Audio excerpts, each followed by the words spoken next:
We are now going to join our reporter Kamche Menza, who is with Professor George Magoha, who is the Education Cabinet Secretary. Magoha is assessing deaths at Ayany Primary School. This is after the government said schools should also exercise COVID-19 preventive measures to avoid further spread of the virus. Kamche, if you can hear me, what is the latest from that end? In the morning, I then sought to rally the staff and firmly impressed upon them the importance of reporting to duty on time. To monitor attendance of staff to their duties, I spearheaded the installation of CCTV and biometric devices in all entry and exit points. Though it was initially resisted, but within a span of 6 months, cases of absenteeism had reduced to almost zero, and that all top managers now report to Jogo voluntarily at 6:30 a.m. in the morning, a situation which has remained the same to date and which has enabled us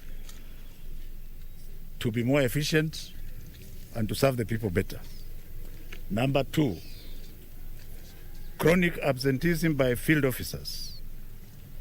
Ladies and gentlemen, chronic absenteeism by field officers has persisted, even though significant improvements have improved tremendously.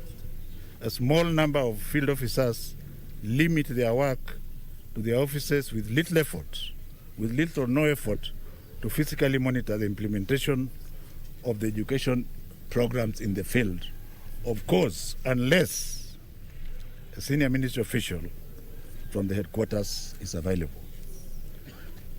This is, however, negated by a substantive number of dedicated field officers whose impact in the field is laudable. During my numerous field visits, I've been able to identify competent officers as exemplified by Mr. Weru Machocho, whom I promoted and deployed as a regional director, and has demonstrated excellent results in a short span of 1 month, during which period he has visited more than 200 schools to physically inspect and ensure that economic stimulus desks are fabricated as per the prototype specification and delivered promptly to schools.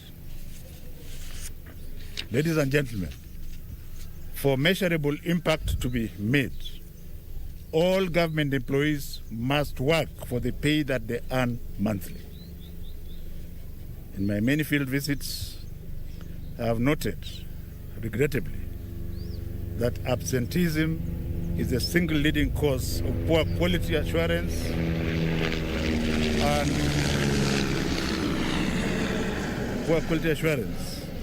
and oversight by the ministry.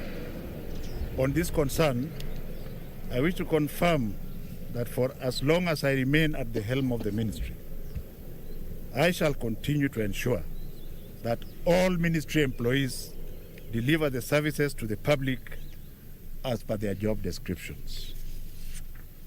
Number 3, field visits. I wish to begin, first of all, by thanking senior officers from the Ministry of Education headquarters. Education Cabinet Secretary Professor George Magoha reiterating his stance on efforts to prevent further spread of COVID-19 in learning institutions. Remember, the government said that those pupils and students that are in school will remain in schools until further notice.